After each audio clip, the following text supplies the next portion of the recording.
السلام علیکم ورحمۃ اللہ وبرکاتہ۔ امید ہے کہ آپ لوگ خیر و عافیت سے ہوں گے اور رمضان کے آخری عشرے میں مجھے اپنی دعاؤں میں ضرور یاد رکھ رہے ہوں گے۔ پچھلے سال بھی رمضان کے آخری عشرے میں گلے میں تکلیف ہو گئی تھی اور اس سال اتنی تو نہیں ہوئی لیکن ہلکی پھلکی ہو گئی ہے۔ کل جب میں دعا کرانے کے لیے بیٹھا تو 15 منٹ میں ہی میرا گلا بہت درد کر رہا تھا۔ تو آپ لوگ دعا کریں۔ اور الحمدللہ بہت سارے لوگ کامنٹس کر رہے تھے کہ والدہ کی طبیعت کیسی ہے، تو الحمدللہ اللہ کا شکر ہے اب بہت اچھی طبیعت ہے۔ آپ لوگوں کی دعائیں رہیں تو ماشاءاللہ سب الحمدللہ سب اچھا ہو گیا۔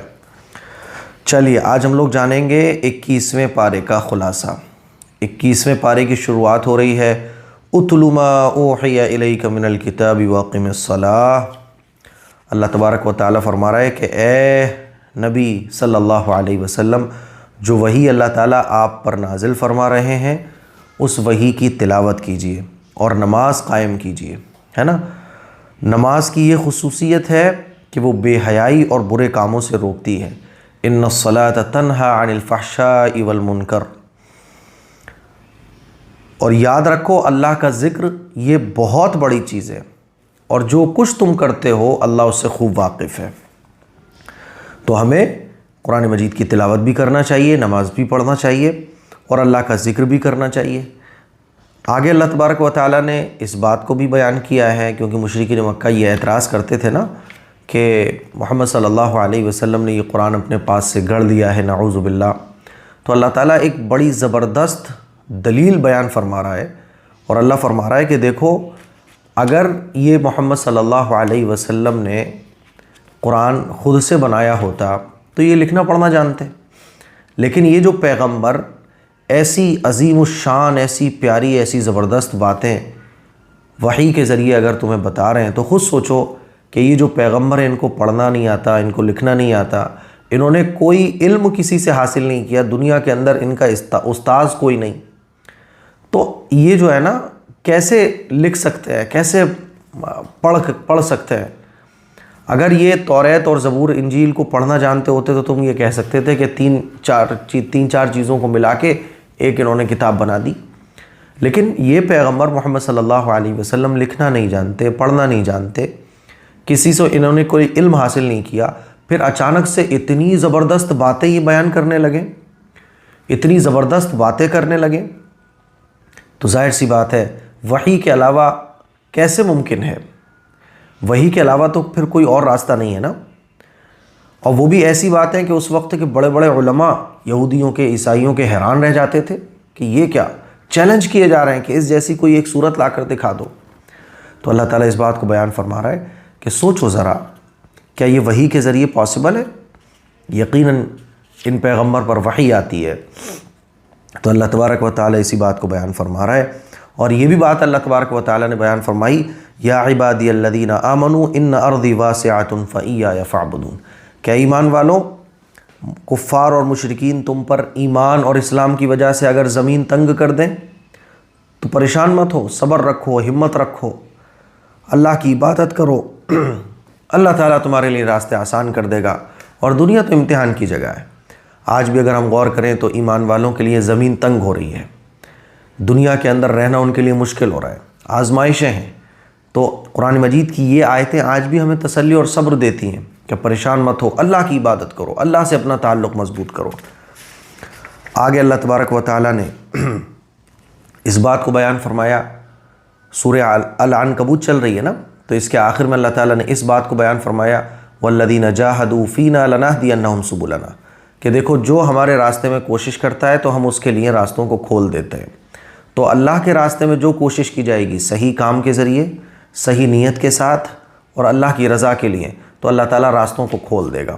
بلکہ دنیا کے اندر کوئی بھی کام اچھی نیت کے ساتھ اچھے طریقے سے کیا جائے گا، اللہ کا وعدہ ہے والذین جاہدوا فینا لنہدینہم سبلنا، جو اللہ کی یاد کو دل میں رکھتے ہوئے کوئی صحیح کام کرتا ہے تو اللہ تعالیٰ اس کے لیے راستوں کو کھول دیتا ہے۔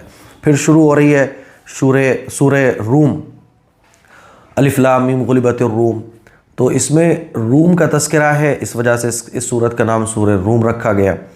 اس میں جو ہے نا اصل میں کیا تھا، دیکھیے دو بڑی بڑی طاقتیں تھیں، ایک فارس جو آگ کو پوجتے تھے، تو مشرکین مکہ کا دلی رجحان جو ہے نا وہ فارس والوں کی طرف تھا، اور روم والے وہ اہل کتاب تھے، تو ایمان والوں کا جو تعلق ہے وہ ان کی طرف زیادہ تھا۔ اہل فارس جو تھے نا، فارسی، آتش کدا ان کا تھا جس کی وہ پوجا کرتے تھے، یعنی آگ کو وہ خدا مانتے تھے، یہ روم والوں پر غالب ہوتے چلے جا رہے تھے۔ تو مشرکین مکہ بڑے خوش ہوتے تھے کہ دیکھو بھائی، کیونکہ مشرکین مکہ بھی شرک کرنے والے، یہ بھی شرک کرنے والے، ایمان والے چونکہ وہ قرآن مجید کو مانتے تھے، پیغمبروں کو فالو کرنے والے، اور اہل کتاب یہ بھی آسمانی کتاب کو فالو کرتے ہیں، تو ایمان والوں کا تعلق ذرا ادھر زیادہ تھا۔ تو دن بدن جو ہے نا فارس والوں کی طاقت بڑھتی چلی جا رہی تھی، اور ہوا یہ کہ رومی مغلوب ہو گئے، فارس والے جو تھے نا یہ فتح یاب ہو گئے۔ تو مشرکین مکہ نے بہت مذاق اڑایا اور بڑے فخر سے کہتے تھے ارے رومیوں کا یہ ہو جائے گا وہ ہو جائے گا۔ تو صحابہ کرام کی دلی خواہش یہ تھی کہ رومی فتح ہوں، لیکن جو حالات تھے، جو پورا سینیریو تھا، اس کو دیکھ کے یہ لگ رہا تھا کہ رومی والے فتح یاب نہیں ہو سکتے، کیونکہ دن بدن فارسیوں کی تعداد بڑھتی چلی جا رہی تھی۔ تو اللہ تعالیٰ نے اس موقع پر یہ آیتیں نازل فرمائیں، الف لام میم غلبت الروم، کہ رومی مغلوب ہو جائیں گے، یعنی ابھی تو رومی مغلوب ہو گئے، فارسی جو ہے نا فتح ان کو ہو گئی، لیکن اب ایسا ہوگا کہ رومی فتح حاصل کر لیں گے اور فارسی مغلوب ہو جائیں گے، فی بضع سنین، اور یہ 9 سال کے اندر اندر ہو جائے گا۔ تو جب یہ آیتیں نازل ہوئی تو مشرکین مکہ کفار مذاق اڑاتے تھے، دیکھو ایسا کیسے ہو سکتا ہے، کیونکہ وہ دنیا کو سامنے رکھ کے دیکھ رہے تھے۔ لیکن صحابہ کرام کو ایمان اور یقین تھا کہ جب اللہ نے کہہ دیا اب تو ایسا ہو کر رہے گا۔ تو بعض صحابہ کرام نے جو ہے نا شرطیں تک لگا لی کہ دیکھ لو ایسا ہوگا، لگاؤ، ہے نا۔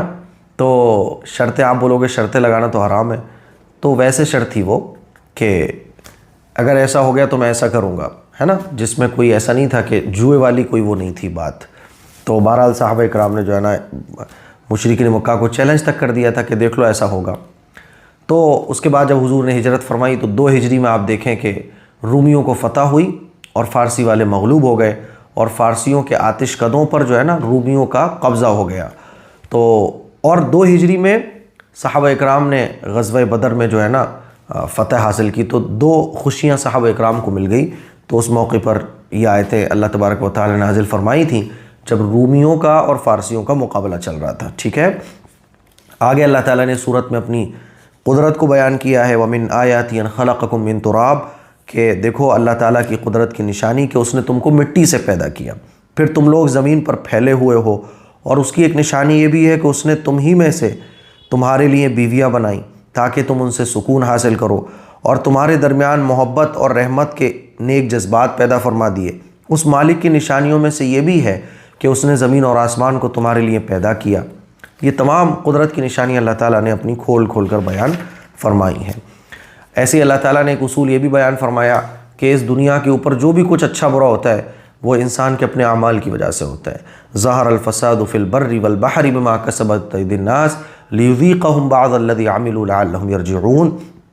اللہ فرماتا ہے کہ خشکی اور تری میں جو کچھ بگاڑ اور فتنہ فساد ہے وہ سب دراصل انسان کے اپنے کرتوتوں کا نتیجہ ہے۔ لوگ جیسی زندگی گزارتے ہیں اسی اعتبار سے ان کے لیے نتیجے نکالے جاتے ہیں۔ اسی طرح اللہ تعالیٰ لوگوں کو ان کے کیوں کا مزہ چکھاتا ہے، اور یہ سب اس لیے ہوتا ہے کہ لوگ واپس اللہ کی طرف متوجہ ہو جائیں۔ یعنی دنیا کے اندر بھوکمپ آ گیا، کبھی جو ہے نا بن موسم بارش ہو گئی، فصلیں خراب ہو گئی، آندھی طوفان آ گئے، عجیب و غریب ایسے معاملات ہوتے رہتے ہیں۔ تو اللہ فرماتا ہے یہ جو بھی کچھ ہوتا ہے انسان کو چاہیے اپنے اعمال پر غور کرے۔ انسان کے اعمال کا اثر اس پوری کائنات پر پڑتا ہے۔ غلط طریقے سے کھیتی باڑی، غلط طریقے سے مال کو جمع کرنا، غلط طریقے سے جو ہے نا انجیکشن لگا کے فروٹس کو بڑا کرنا، سبزیوں کو اگانا، اور 2 نمبر کے سارے کام کرنا، تو اس کا سارا اثر اس کائنات پر پڑتا ہے، ٹھیک ہے۔ پھر اللہ تعالیٰ نے اپنی قدرت کو بیان فرمایا، اللہ الذی خلقکم من ضعف، کہ اللہ تعالیٰ نے کیسے تم کو پیدا کیا، تم چھوٹے بچے ہوتے ہو، کوئی طاقت تمہارے اندر نہیں ہوتی، پھر تم جوان ہو جاتے ہو، تمہارے اندر طاقت زبردست ہو جاتی ہے، پھر تم بڑھاپے کی طرف چلے جاتے ہو، اور پھر اسی پوزیشن پر لوٹ جاتے ہو جیسے بچپن میں تم ہوا کرتے تھے، دوسروں کے محتاج۔ تو اللہ تعالیٰ کہہ رہا ہے کہ وہی اللہ ہے جس نے تمہیں جوانی کے بعد پھر کمزوری کا ایک دور لے آیا، اور اللہ جو چاہتا ہے وہ پیدا کرتا ہے، اور وہی اللہ ہے جس کا علم اور جس کی قدرت سب کا سب مکمل اور کامل ہے۔ تو اللہ کی قدرت کو پہچانو۔ پھر آگے حضرت لقمان علیہ السلام کی نصیحتوں والی سورہ لقمان شروع ہو جاتی ہے۔ حضرت لقمان پیغمبر نہیں تھے، دانا تھے، بزرگ تھے، اللہ کے ولی تھے۔ انہوں نے اپنے بیٹے کو نصیحت کی، وہ تمام نصیحتیں سورت کے اندر ہیں۔ انہوں نے کیا نصیحت کی؟ انہوں نے کہا کہ دیکھو بیٹا، وَإِذْ قَالَ لُقْمَانُ لِابْنِهِ وَهُوَ يَعِظُهُ يَا بُنَيَّ لَا تُشْرِكْ بِاللَّهِ، کہ بیٹا کفر اور شرک کے کیا کہا؟ اے میرے بیٹے تم کسی بھی حال میں اللہ کے ساتھ کسی کو شریک نہ کرنا، کیونکہ شرک بہت بڑا ظلم ہے، ان الشرک لظلم عظیم۔ اور اپنے والدین کے ساتھ اچھا سلوک کرنا، دنیا کے تمام انسانوں کو نصیحت کی جا رہی ہے کہ اپنے والدین کے ساتھ اچھا سلوک کرنا۔ کفر اور شرک کے علاوہ ہر معاملے میں والدین کی اطاعت کرنا چاہیے، یعنی والدین کی اطاعت جب تک ہے جب تک وہ اللہ کی اور اللہ کے رسول کی نافرمانی کا کوئی حکم نہیں دے رہے ہیں۔ اور یہ بھی کہا کہ ساتھ ہی ساتھ ہم کو ان لوگوں کے پیچھے چلنا چاہیے جو اللہ سے خوب لو لگاتے ہیں۔ حضرت لقمان علیہ السلام نے اپنے بیٹے کو یہ بھی نصیحت فرمائی کہ اگر رائی کے دانے کے برابر بھی کوئی چیز زمین اور آسمان میں یا کسی چٹان میں موجود ہے تو اللہ کا علم ایسا زبردست ہے کہ وہ اس چیز سے واقف ہے، اور اس کی قدرت اتنی عالی شان ہے کہ وہ اس چیز کو جب چاہے سامنے لے آئے۔ اور یہ بھی بات بیان فرمائی کہ اللہ ہر چیز پر قادر ہے، اللہ کی قدرت سے کوئی چیز باہر نہیں ہے، وہ ایک ذرے کو بھی سامنے لانے پر قادر ہے، تو وہ تم کو مرنے کے بعد دوبارہ کیوں نہیں زندہ کر سکتا؟ پھر فرمایا کہ اے میرے بیٹے نماز کی خوب پابندی کرنا، اور لوگوں کو نیک کاموں کی طرف دعوت دینا، اور ان کو برے راستے سے روکنا، اور اگر راستے میں کوئی پریشانی آئے تو اس پر صبر کرنا۔ ہمت والے لوگ ایسا ہی کرتے ہیں۔ پھر فرمایا دیکھو تمہارے چہرے سے، تمہاری چال سے یا تمہارے کسی بھی عمل سے اکڑ، گھمنڈ اور غرور کا اظہار نہیں ہونا چاہیے، کیونکہ ایسے لوگ اللہ تعالیٰ کو سخت ناپسند ہیں۔ بلکہ اپنی چال میں میانہ روی رکھنا، درمیانی تمہاری چال ہو۔ اپنی آواز کو بھی پست رکھنا، کیونکہ تیز بولنا یہ گدھے کی علامت ہے، اور سب سے زیادہ ناپسندیدہ آواز گدھے کی ہے۔ اللہ نے پھر اسی سورت کے اندر آگے اپنی قدرت کو بیان فرمایا، للہ ما فی السماوات والارض، کہ اللہ ہی کے قبضہ قدرت میں سب کچھ ہے۔ اللہ نے اپنی نعمتوں کو بیان کرتے ہوئے یہ بھی فرمایا، قل لو کان البحر مدادا لکلمات ربہ، اللہ فرماتا ہے کہ جتنے سمندر ہیں نا اس کے ڈبل کر لو، اور جتنے زمین پر درخت لگے ہوئے ہیں سب کی قلم بنا لو، اور سمندروں کی بنائی ہوئی سیاہی سے اللہ کی تعریف لکھنا شروع کرو، تب بھی تم اللہ کی تعریف کو نہیں لکھ سکتے۔ سمندروں سے بنی سیاہی ختم ہو جائے گی، دنیا کے درختوں سے بنے ہوئے قلم ختم ہو جائیں گے، لیکن اللہ کی تعریف کا تم حق ادا نہیں کر سکتے، اتنی نعمتیں اللہ کی تمہارے ساتھ ہیں۔ مجرمین کا عبرتناک انجام بھی اللہ تعالیٰ نے بیان فرمایا ہے نا۔ اور اسی صورت کے اندر اللہ تعالیٰ نے اس بات کو بھی بیان فرمایا، ان اللہ عندہ علم الساعہ، کہ اللہ ہی کے پاس ہے قیامت کا علم کہ قیامت کب آئے گی۔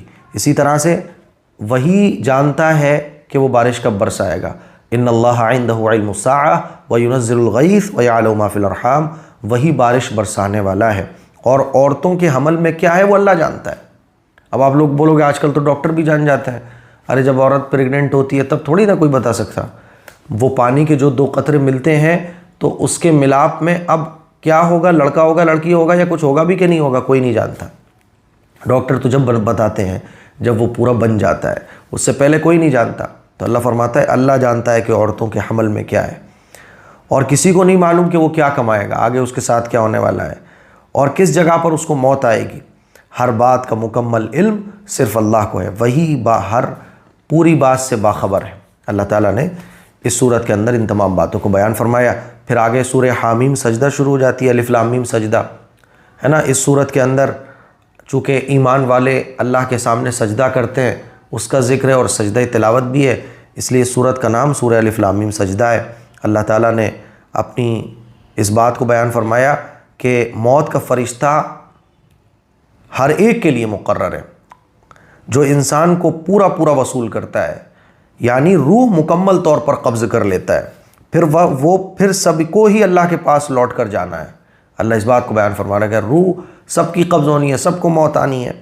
اور اللہ تعالیٰ مجرموں کا حال بیان فرما رہا ہے کہ مجرم لوگ جو ہے نا، جو اللہ کے نافرمان ہیں، جو ایمان نہیں لے کر آئے، وہ آخرت کے میدان میں سر کو جھکائے ہوئے مجرموں کی طرح کھڑے ہوں گے، اور ان کے لیے بڑی سخت حالات ہوں گے۔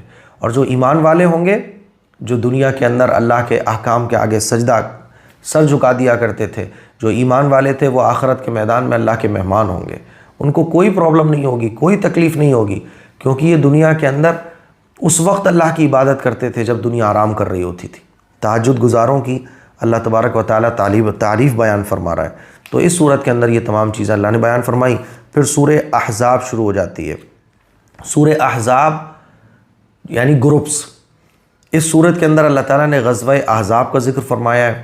ہوا کیا تھا کہ مشرکین مکہ اور کفار نے بہت سارے گروپس کے ساتھ مل کر تقریباً 15,000 کا ایک لشکر تیار کیا، اور جو مدینے کے یہودی تھے انہوں نے بھی مسلمانوں سے معاہدہ توڑ دیا اور انہی کے ساتھ ہو گئے، اور ایک بہت بڑی پلاننگ کے تحت مسلمانوں پر حملہ کیا گیا۔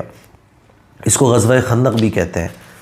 اور تمام لوگوں نے مل کر جو ہے نا، تمام گروپس نے مل کر مسلمانوں پر حملے کی پلاننگ کی، اس وجہ سے اس کا نام غزوہ احزاب اور غزوہ خندق ہے۔ صحابہ اکرام پریشان ہو گئے، اور صحابہ اکرام جو ہے نا اتنے پریشان ہو گئے کہ ان کو لگنے لگا اب ہوگا کیا، کیونکہ چاروں طرف سے گھراؤ، پھر اندر کے جو منافقین تھے ان کی سازش الگ، جو یہودی تھے ان کی پلاننگ، ان کی سازش الگ، یعنی مسلمان بس تنہ تنہا، سب نے ساتھ چھوڑ دیا۔ تمام جو ایگریمنٹس لوگوں نے کر رکھے تھے سب نے ایگریمنٹ ختم کر دی، اور پوری پلاننگ کے تحت سب لوگوں نے ایک یونیٹی کے ساتھ، جتنے بھی گروپس تھے سب نے کہا کہ بھئی ہماری آپس کی دشمنی اپنی جگہ، لیکن پہلے ان کو ختم کرنا ہے۔ تو اس موقع پر صحابہ اکرام نے خندقیں کھودی۔ حضرت سلمان فارسی رضی اللہ تعالیٰ عنہ کے مشورے پر خندقیں کھودی گئیں، اور 6-7 دن کی بڑی محنت اور مشقت کے بعد خندقیں کھودی گئیں۔ صحابہ اکرام نے بڑھ چڑھ کر قربانیاں پیش کی۔ صحابہ اکرام کا حال اور ان کی قربانی اللہ اکبر اللہ اکبر۔ تو اس موقع پر پھر کیا ہوا کہ صحابہ اکرام نے اور اللہ سے مدد کی دعا بھی کی کہ اللہ تو مدد فرما۔ صحابہ اکرام پریشان ہو گئے کہ اب ہوگا کیا، اور مشرکین مکہ اور منافقین یہ سب مذاق اڑانے لگے، کہنے لگے لو ان کے اللہ اور ان کے رسول کہتے تھے یہ ہوگا، لو اب دیکھو اب کیا کرو گے، اتنا بڑا گروپ ہے سامنے اور کیسے مقابلہ کریں گے۔ لیکن اللہ تعالیٰ نے مدد فرمائی، اور ایک آندھی اور طوفان آیا جس کی وجہ سے مشرکین مکہ کے خیمے ختم ہو گئے، ان کی کھانوں کی دیگیں الٹی ہو گئیں، سارا ان کا ٹینٹ وینٹ سب ختم ہو گیا، اور ایک بڑی آندھی طوفان چلی۔ اس وقت فرشتوں کی جماعت بھی نازل ہوئی جنہوں نے ان کی تمام چیزوں کو ختم کر دیا، اور صحابہ اکرام نے جو تدبیریں کی تھی اللہ تعالیٰ نے مدد فرمائی، اور صحابہ اکرام کو فتح نصیب ہوئی۔ اس موقع پر جو ہے نا تمام یہودیوں کا بھی جو ایگریمنٹ تھے وہ سب ختم ہو گئے، منافقین کی بھی حالت پتہ چل گئی، اور مسلمانوں کو جو ہے نا ایک فتح نصیب ہوئی، اور مسلمان غالب آ گئے تمام لوگوں پر۔ پھر تو سارا مسئلہ ہی ختم ہو گیا۔ تو اس موقع پر اللہ تعالیٰ نے جو باتیں بیان فرمائی، تسلی کے کلمات، ایمان والوں کے جوش اور جذبے کو ابھارا، ایمان والوں کو تسلی دی، اور کہا کہ دیکھو پیغمبر کو بس پیغمبر کا دامن نہیں چھوڑنا، لقد کان لکم فی رسول اللہ اسوۃ حسنہ، اللہ اور اللہ کے رسول کی اطاعت میں لگ جاؤ بس۔ اس صورت میں اللہ تعالیٰ نے اس بات کو بھی بیان فرمایا کہ ایمان والے جو ہیں نا وہ اپنے نبی سے سب سے زیادہ محبت کرتے ہیں۔ النبی اولیٰ بالمؤمنین، کہ نبی علیہ الصلوۃ والسلام کی جو محبت ہے وہ ایمان والوں کے دل میں سب سے زیادہ ہے، اور نبی علیہ الصلوۃ والسلام کی جو بیویاں ہیں وہ امہات المؤمنین ہیں، یعنی ایمان والوں کی مائیں ہیں۔ یہ تمام باتیں اللہ تعالیٰ نے آج کے پارے میں بیان فرمائی۔ مجھے امید ہے کہ آج کا خلاصہ قرآن آپ کو بہت اچھے طریقے سے سمجھ آ گیا ہوگا۔ اس کو شیئر کریں، دوسروں تک پہنچائیں۔ السلام علیکم ورحمۃ اللہ وبرکاتہ۔